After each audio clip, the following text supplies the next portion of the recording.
Hey all, welcome back to my channel NEET to needles. இந்த வீடியோவில் நம்ம என்ன டிஸ்கஸ் பண்ண போகிறோம்னா problems related to colligative properties. ஓகேவா? லாஸ்ட் வீடியோவில் டிப்ரெஷன் அண்ட் ஃப்ரீசிங் பாயிண்ட் வரைக்கும் தியரியை ஃபுல்லாக ஃப்ரம் த ஸ்க்ராச் டீட்டெயில்டான ஒரு லெக்சர் வீடியோவாக கம்ப்ளீட் பண்ணியிருந்தோம். பார்க்காதவங்க போய் செக் பண்ணி பாருங்கள். ரொம்ப ரொம்ப இம்பார்ட்டண்ட்டான இது. லாஸ்ட்க்கு ப்ரீவியஸ் வீடியோ ரொம்ப ரொம்ப ரொம்ப இம்பார்ட்டண்ட், லாஸ்ட் வீடியோவும் இம்பார்ட்டண்ட் தான். ஓகேவா? டிஃப்ரென்ஸ் எல்லாமே கிளியர் கட் எக்ஸ்பிளனேஷனோட கொடுத்துருக்கேன். செக் பண்ணாதவங்க போய் செக் பண்ணி பாருங்க. ஓகேவா? இப்போ கொஞ்சம் கொஷின்ஸ் எல்லாம் நம்ம டிஸ்கஸ் பண்ணிடலாம். ஓகேவா? நிறைய கொஷின்ஸ் இருக்குது. ஈச் அண்ட் எவ்ரி மாடல்ல இருந்து நான் கொஷின்ஸ் கவர் பண்ணியிருக்கேன், வித் சொல்யூஷன்ஸ் கொடுத்துருக்கேன். ஓகேவா? இதில் பாதி இந்த வீடியோவில் டிஸ்கஸ் பண்ணலாம். நெக்ஸ்ட் வீடியோவில் டிஸ்கஸ் பண்ணிக்கலாம். ஓகேவா? First question, 3 gram of urea is dissolved in 45 gram of H2O. Find RLVP. What is RLVP? Relative lowering of vapor pressure. ஓகேவா? Relative lowering of vapor pressure is nothing but P naught minus PS by P naught, which is equal to mole fraction of a solute. இது எல்லாமே தியரியில் நம்ம பார்த்துருந்தோம். ஓகேவா? நமக்கு solutions சாப்டரை பொறுத்த வரைக்கும் formula ரொம்ப ரொம்ப ரொம்ப இம்பார்ட்டன்ட். ஓகேவா? ஃபார்முலா, அப்புறம் கொஷினை அண்டர்ஸ்டாண்ட் பண்ணுற ஒரு இது, கொஷினில் கிவன் டேட்டா என்ன அப்படிங்கிறத அண்டர்ஸ்டாண்ட் பண்ணிட்டாலே டோட்டலாக முடிஞ்சிருச்சுப்பா. ஓகேவா? ஆன்சர் ஈஸியாக எடுத்துடலாம். ஜஸ்ட் சப்ஸ்டியூஷன் இருக்கும். கேல்குலேஷன் வந்துட்டு உங்கள் மேக்ஸ் நாலேஜை பொறுத்து வரும். ஓகேவா? ஓகே, இப்போது இதில் நம்ம என்ன பார்த்துருந்தோம்? Relative lowering of vapor pressure is nothing but mole fraction of a solute. ஓகேவா? Relative lowering of vapor pressure is equal to mole fraction of solute, that is 3/60 divided by 3/60 plus 45/18. இங்கே இருக்கிறதே ஏன் இங்கே எழுதுறேன் அப்படின்னா, இதுல இருந்து உங்களுக்கு என்ன தெரிஞ்சிருக்கு? சப்ஸ்டியூட் பண்ணணும். That is mole fraction is nothing but molarity or molality of a solution. Molarity, number of moles of one compound divided by number of moles of one plus number of moles of the other compound. Okay va? So number of moles is nothing but weight by gram molecular weight. So இதை தான் நம்ம substitute பண்ணிக்கோம். 3 grams of urea. So urea தான் இங்கே நம்மளோட solute. 45 grams of water is our solvent. ஓகேவா? 3 grams of mole fraction of சொல்யூட்டுங்கிறதுனால first நம்ம நியூமரேட்டரில் சொல்யூட் எழுதியிருக்கோம். That is 3 by molecular weight of urea is 60 by 3/60 plus 45/18. இதுக்கு 45 இதோட வெயிட், மாலிகுலார் வெயிட் வந்துட்டு நமக்கு 18. ஸோ தட் இப்படி இது பண்ணியிருக்கோம். இதை சால்வ் பண்ணால் நமக்கு கிடைக்கிற ஆன்சர் இதுதான். இங்கே நான் ஏன் சொல்யூஷன்ஸும் கம்ப்ளீட் பண்ணி எடுத்துகிட்டு வந்திருக்கேன் அப்படின்னா, என்னோட மோட்டோ இந்த மேத் கேல்குலேஷன் கிடையாதுப்பா. என்னோட மோட்டோ என்னன்னா, கொஷினை எப்படி அண்டர்ஸ்டாண்ட் பண்ணுறது, கொஷின்ல இருந்து நம்ம என்னெல்லாம் டேட்டாஸ் கலெக்ட் பண்ணணும், எந்த மாதிரி அப்ளை பண்ணணும், என்ன ஃபார்முலாலாம் யூஸ் பண்ணணும், அதுக்காக மட்டும்தான் என்னோட சேனல். ஓகேவா? மேத்ஸ் சால்வ் பண்ணுற சேனல்ஸ் நிறையா இருக்குது. உங்களுக்கு கேல்குலேஷனும் வேணும்னா அங்கே போய் நீங்கள் செக் பண்ணிக்கலாம். ஓகேவா? The mass of next question, the mass of non-volatile solute, that is molecular weight of a solute கொடுத்திருக்காங்க. molecular weight of a solute, non-volatile solute, which must be dissolved in 114 gram of a octane to reduce its vapor pressure to 80% will be அப்படின்னு கேட்டிருக்காங்க. ஓகேவா? Reduce it's, அந்த data question narration எல்லாமே ரொம்ப ரொம்ப முக்கியம். ஓகேவா? P naught is equal to 100, P solution is equal to 80. இது எப்படி நம்ம எடுத்திருக்கோம் அப்படின்னா, let given assumption இங்க கொஷின்லேயே கொடுத்துருக்காங்க. ஓகேவா? So P naught minus PS by P naught, இங்கே ப்ரெஷர் வச்சு டீல் பண்ணியிருக்கிறதுனால நம்மளும் ப்ரெஷர் ஃபார்முலா தான் யூஸ் பண்ண போகிறோம். That is mole fraction of a solute. இங்கே என்ன கொடுத்துருக்காங்க? Reduce its vapour pressure to 80%. So I am taking P naught as 100, reduce vapour pressure to 80%. So finally நமக்கு சொல்யூட் எப்படி இருக்க போகுதுன்னா 80ல் இருக்கும். பை 80% அப்படின்னா இங்கே நமக்கு 20 வந்திருக்கும். புரியுதா நான் என்ன சொல்கிறேன்னு? 2 and by ரொம்ப ரொம்ப முக்கியம். நிறைய ஸ்டூடெண்ட்ஸ் இதில் தான் மிஸ்டேக் மேக் பண்ணுவாங்க. 2 and by பை பை 80% அப்படின்னா ஃபைனலாக நமக்கு 20 தான் இருக்க போகுது. 280% அப்படின்னா நமக்கு 80 இருக்கும். ஓகேவா? So 100 minus 80 by 100. Same mole fraction of a solute is nothing but நமக்கு மாலிகுலர் வெயிட் கொடுத்துருக்காங்க. வெயிட் தான் நம்ம கண்டுபிடிக்க போகிறோம். Which must be dissolved. The mass of a non volatile solute which must be dissolved. So weight by 40, weight by 40. இங்கே என்ன கொடுத்துருக்காங்க? Octane. So that ஆக்டேனோட மாலிகுலர் வெயிட் 114. கொஷனில் கிவன் வெயிட்டும் 114. ஸோ தட் அது எல்லாமே நம்ம சப்ஸ்டியூட் பண்ணி வெயிட் என்னன்னு எடுத்துகிட்டு வந்திருக்கோம் 10 கிராம்ஸ். இது சால்வ் பண்ணணுங்கிற அவசியம் கிடையாது. NEET aspirants you must know how to solve very fast. ஓகேவா? மேக்ஸ் கொஞ்சம் குயிக்கராக பண்ண கற்றுக்கோங்க. ஓகேவா? Next third question move on பண்ணலாமா? Okay. Third question, lowering of vapor pressure due to a solute in 1 molar aqueous solution at 100 degrees Celsius அப்படின்னு சொல்லியிருக்காங்க. So 100 degree Celsius அப்படிங்கிறப்போ அது ஸ்டாண்டர்ட் கண்டிஷன். ஓகேவா? Standard condition. அப்போ நமக்கு ப்ரெஷர் எப்படி இருக்கும்? 760 mm of Hg தான் நமக்கு இருக்க போகுது. ஓகேவா? So P0 minus PS. Lowering of vapour pressure ரொம்ப ரொம்ப முக்கியம். இப்போ இந்த மாதிரியான கொஷின்ஸ் எல்லாமே நம்ம நோட்ஸில் நிறைய பார்க்க முடியும். டிஃப்ரெண்ட் டைப்ஸ் ஆஃப் கொஷின்ஸ் இருக்கும். எல்லாமே ஒரே மாடல் ஜஸ்ட் ஃபார்முலா சப்ஸ்டியூஷன் மாதிரி இல்லாமல் கொஷினில் ட்விஸ்ட் வச்சு நமக்கு இருக்க போகுது. ஓகேவா? லோவரிங் ஆஃப் வேப்பர் ப்ரெஷர் கண்டுபிடிக்கணும். Not relative lowering. ரிலேட்டிவ் லோவரிங்னா just mole fraction of solute மட்டும் எடுத்துருக்கலாம்ல. ஏன் இங்கே வந்துட்டு நம்ம 760 சப்ஸ்டியூட் பண்ணி எடுத்துகிட்டு வரோம்? Why? Because lowering of vapour pressure தான் கண்டுபிடிக்க சொல்லியிருக்காங்க. ரிலேட்டிவ் லோவரிங் ஆஃப் வேப்பர் ப்ரெஷருக்கும் லோவரிங் ஆஃப் வேப்பர் ப்ரெஷருக்கும் நிறைய டிஃப்ரென்ஸ் இருக்குது. ஓகேவா? நிறைய டிஃப்ரென்ஸ் இல்லை, சம்வாட் டிஃப்ரென்ஸ் இருக்குது. That is P0 minus PS தான் நம்ம என்னன்னு சொல்லுவோம்? Lowering of vapour pressure. This together is called relative lowering of vapour pressure. நம்ம என்ன கண்டுபிடிக்கணும்? லோவரிங் ஆஃப் வேப்பர் ப்ரெஷர் தான் கண்டுபிடிக்கணும். ஸோ தட் திஸ் நியூமரேட்டர் மட்டும் நம்ம கண்டுபிடிச்சா போதும்.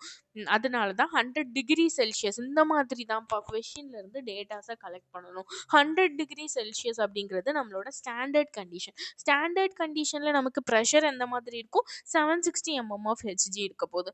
So 760 mm of Hg substitute பண்ணியிருக்கோம். ஓகேவா? P0 minus PS by 760. ஓகேவா? இது இப்போ mole fraction of a solute 1 molal அப்படின்னு கொடுத்துருக்காங்க. அப்படின்னா நான் இது right from the first or second வீடியோவில் இந்த இது சொல்லியிருப்பேன். ஸ்டேட்மெண்ட் இந்த மாதிரி கொடுத்துருக்காங்க அப்படின்னா டெஃபினிஷனை எழுதுங்க. தட் இஸ் 1 மோலால் அப்படிங்கிறத நம்ம எப்படி எக்ஸ்பேண்ட் பண்ணலாம் அப்படின்னா 1 mole of a solute, 1 mole of a solute in 1 kg of a solvent. ஓகேவா? எல்லா இதுக்குமே டெஃபினிஷன் முக்கியம்ப்பா. இது மட்டும் எழுதிட்டீங்க அப்படின்னாலே உங்களோட சொல்யூஷன் அந்த சாப்டரோட அந்த கொஷினோட பாதி வேலை முடிஞ்சுது. ஓகேவா? 1 molar solution is nothing but 1 mole of a solute. So 1 mole of a solute is nothing but இங்க number of moles of a solute தானே எழுத போறோம். இங்கேயும் solute plus solvent. solute என்ன? 1 mole of a solute. So 1 ரொம்ப repeat பண்ணி தான் எடுத்துட்டு இருக்கேன். புரியாதவங்க ரிவைன் பண்ணி பாருங்க, கண்டிப்பா புரியும். ஓகேவா? ரொம்ப ரொம்ப முக்கியம்ப்பா. இந்த கொஷினுக்கு எத்தனை ஸ்டார்ஸ் வேணாலும் கொடுத்துக்கோங்க. ரொம்ப ரொம்ப முக்கியம். எல்லா நூக் அண்ட் கார்னரும் இங்க கவர் ஆயிருக்கு. ஓகேவா? கொஷின் எப்படி அண்டர்ஸ்டாண்ட் பண்ணுறது, என்னென்ன டேட்டாஸ் டிரைவ் பண்ணி கண்டுபிடிக்கிறது எல்லாமே இங்கே இருக்குது. ஓகேவா? 1 mole ஆஃப் எக்வஸ் சொல்யூஷன். இதை நான் right from the first video N lecture யாரெல்லாம் பார்த்துட்டு இருக்கீங்களோ அவங்களுக்குலாம் இது ஈஸியாக புரியும். ஓகேவா? 1 by 1 plus 1000 by 18 இது weight. That is 1 kg of solvent is இந்த கிராம்ஸில் எழுதியிருக்கோம். பிகாஸ் இது கிராம்ஸில் இருக்குது. So 1 kg of solvent that is water, அதுதான் நம்ம 1000 grams by molecular weight is 18 grams. ஓகேவா?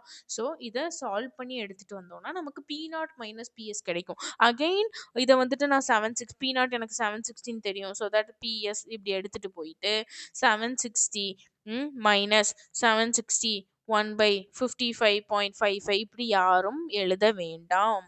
ஓகேவா? நம்ம கொஷின்ல கேட்டிருக்கிறது என்னது? ப்ரெஷர் ஆஃப் சொல்யூஷன் உங்ககிட்ட கேட்கல. Pressure lowering of vapour pressure தான் கேட்டிருக்காங்க. கொஷினை நல்லா ரீட் பண்ணுங்க. ஓகேவா? அப்போதான் ஆன்சர் பண்ண முடியும். ஓகேவா? முடிஞ்சிருச்சா? இந்த கொஷினும் ஓவர். நெக்ஸ்ட் கொஷின் போலாமா? when 25 grams of non-volatile solute is dissolved in 100 grams of water, the vapor pressure lowered by 0.225 millimeter of Hg. If the vapor pressure of water at 25 degrees Celsius is 175 mmHg, what is molecular weight of a solute அப்படின்னு கேட்டிருக்காங்க. ஓகேவா, நமக்கு என்ன கொடுத்துருக்காங்க, 25 grams of non-volatile solute. அப்போ 25 grams தான் நான் சொல்யூட்டோட wait. ஓகேவா, ஃபர்ஸ்ட் இது பண்ணியாச்சு, டேட்டா இது பண்ணியாச்சு. Next dissolved in 100 grams of water. அப்போ weight of a solvent too இருக்கு, that is 100 grams. The vapor pressure lowered by 0.225 millimeter of Hg. Lowering of vapor pressure, lowering of vapor pressure, lowered by lowering of vapor pressure அப்படின்னா என்ன, P0 minus PS. The total value தான் என்னன்னு கொடுத்துருக்காங்க, 0.225 அப்படின்னு கொடுத்துருக்காங்க. ஓகேவா, இதுதான் இந்த மாதிரி வேர்ட்ஸை வச்சு தான் நம்ம டிரைவ் பண்ண முடியும். ஒரு சின்ன மிஸ்டேக் மேக் பண்ணா கூட டோட்டல் ஆன்சரையும் அது சேஞ்ச் பண்ணிடும். ஓகேவா, கொஷினை நல்லா ரீட் பண்ணுங்க. ரிலேட்டிவ் லோவரிங் கொடுத்துருக்காங்களா, லோவரிங் கொடுத்துருக்காங்களா, ஒரு ப்ரெஷர் ஆஃப் அ சால்வெண்ட் கொடுத்துருக்காங்களா, ப்ரெஷர் ஆஃப் அ சொல்யூஷன் கொடுத்துருக்காங்களா, ரொம்ப ரொம்ப முக்கியம்ப்பா அந்த கொலிகேட்டிவ் ப்ராப்பர்ட்டி. மைன்யூட்டான ட்ரிக்கு ஆர் மைன்யூட்டான ட்விஸ்ட் கூட உங்களுக்கு இந்த கொஷின்ஸ் எல்லாம் வைக்கலாம். ஓகேவா, டிஃப்ரெண்ட் டைப்ஸ் ஆஃப் கொஷின்ஸ் தான் நான் எடுத்துகிட்டு வந்திருக்கேன். ஒரு ஃபுல் ஃப்ளெஜ்டு நோட்ஸாக தான் இது இருக்க போகுது. பெரிய பெரிய இன்ஸ்டியூட்லலாம் உங்களுக்கு எப்படி இருக்குமோ அதுக்கு ஈக்குவலாக நான் கொடுக்குற ட்ரை பண்ணிட்டு தான் இருக்கேன். நோட்ஸ் இப்போதைக்கு நான் அதுக்கு ஈக்குவலாக நான் கொடுத்துட்ருக்கேன். Maybe mark papers or else other papers test series எல்லாமே அதுக்கு ஈக்குவலாக நான் கொடுப்பேன். எப்போ அப்படின்னா எனக்கு தேவைப்படுற அந்த சப்போர்ட் ஆர் ரீச் கிடைக்கும் போது மட்டும்தான் என்னால் கொடுக்க முடியும். ஓகேவா, ஃப்ரீயாக தான் எல்லாமே ப்ரொவைட் பண்ண போகிறேன். ஓகேவா, உங்களால் முடிஞ்ச வரைக்கும் சேனலை ஷேர் பண்ணுங்கள், சப்ஸ்கிரைப் பண்ணுங்கள், சப்போர்ட் பண்ணுங்கள். ஓகேவா, ப்ரொசீட் பண்ணலாமா. தட் இஸ் டோட்டல் வேல்யூ தான் கொடுத்துருக்காங்க, 0.225 by P0 which is equal to 25 by molecular weight. Same இது நம்ம என்னன்னு பார்த்துருந்தோம், மாலிகுலர் வெயிட் தான் நம்ம கண்டுபிடிக்கணும். ஸோ அதை சப்ஸ்டியூட் பண்ணி எடுத்துகிட்டு வந்தோம்னா நமக்கு மாலிகுலர் வெயிட் கிடச்சிடும், that is 318 gram per mole. ஓகேவா, which has highest boiling point. 0.1 m urea or 0.01 m sucrose or 0.01 m fructose, 1 m sucrose. What is m bra? That is molality. ஓகேவா, so எதுக்கு highest boiling point இருக்குது அப்படின்னு கேட்டிருக்காங்க. நமக்கு என்ன தெரியும், boiling point எப்போ அதிகமாக இருக்கும், சொல்யூஷனுக்கு தான் அதிகமாக இருக்கும். Because I know elevation of boiling point அப்படிங்கிறது தான் நான் படிச்சிருக்கேனே தவிர டிப்ரெஷன் அண்ட் பாய்லிங் பாயிண்ட்டு நான் படிக்கலை. Elevation of boiling point is nothing but நம்ம சொல்யூட் ஆட் பண்ணும்போது நமக்கு பாய்லிங் பாயிண்ட்டும் இன்க்ரீஸ் ஆக தான் போகுது. ஓகேவா, particles number increases, boiling point increases. So particle number அப்படிங்கிறது நம்ம டிக்கு 1 மோலால் 1 மோல்ஸ் இருக்குது, 1 மோல் இருக்குது. ஸோ தட் அதுக்கு அதிக பார்ட்டிகிள் இருக்கிறனால D is my first option. Next A, what is A, 0.1 இருக்கா. ஸோ 0.1 இங்கே B equal to C. Why, because ரெண்டுதுலையுமே பார்ட்டிகிள் நம்பர் தான்ப்பா நமக்கு மேட்டர். ஓகேவா, whatever be the molecular weights அது எனக்கு முக்கியம் கிடையாது, எனக்கு பார்ட்டிகிள் நம்பர் மட்டும்தான் முக்கியம். ஓகேவா, ஸோ இது முடிஞ்சிருச்சு. இப்போது வேப்பர் ப்ரெஷர் ஃப்ரீசிங் பாயிண்ட்டும் பார்த்துடலாமா. வேப்பர் ப்ரெஷர் நமக்கு என்ன தெரியும், relative lowering of vapour pressure. So solute add பண்ணும்போது எனக்கு வேப்பர் ப்ரெஷர் கம்மியாக தான் போகுது. ஸோ இதிலிருந்து எனக்கு ரிவர்ஸ் ஆர்டர் தான் கிடைக்க போகுது. வேப்பர் ப்ரெஷருக்கு particles number increases, vapour pressure decreases. Particle number increases, vapour freezing பாயிண்ட்டும் decreases. Because depression and freezing point அப்படின்னு நான் சொல்கிறேன். ஓகேவா, depression and freezing point. So இதுக்கும் நமக்கு ரிவர்ஸ் ஆர்டர் தான் வரப்போகுது. இது எல்லாமே ப்ரீவியஸ் வீடியோஸில் கிளியராக எக்ஸ்பிளைன் பண்ணியிருக்கேன்ப்பா. பார்க்காதவங்க போய் பார்த்துட்டு வந்து இந்த வீடியோஸ் பாருங்கள். ஓகேவா, அப்போ தான் நல்லா புரியும். இதோட இந்த வீடியோவை நான் எண்ட் பண்ணிக்கிறேன். நெக்ஸ்ட்டு இதிலேருந்து ஸ்டார்ட் பண்ணலாம். ஒரு சின்ன நோட் இருக்குது, அதுக்கு அப்புறம் நிறைய கொஷின்ஸ் இருக்குது, அதெல்லாம் சால்வ் பண்ணிவிட்டு மான்ட்ஹாஃப் ஃபேக்டர்ஸ் எல்லாம் இருக்குது, அதெல்லாம் பார்க்கலாம். ஓகேவா, இந்த வீடியோ பிடிச்சிருந்துன்னா லைக் பண்ணுங்கள், ஷேர் பண்ணுங்கள், சேனலை சப்ஸ்கிரைப் பண்ணுங்கள், உங்களால் முடிஞ்ச வரைக்கும் சப்போர்ட் பண்ணுங்கள். தேங்க்யூ.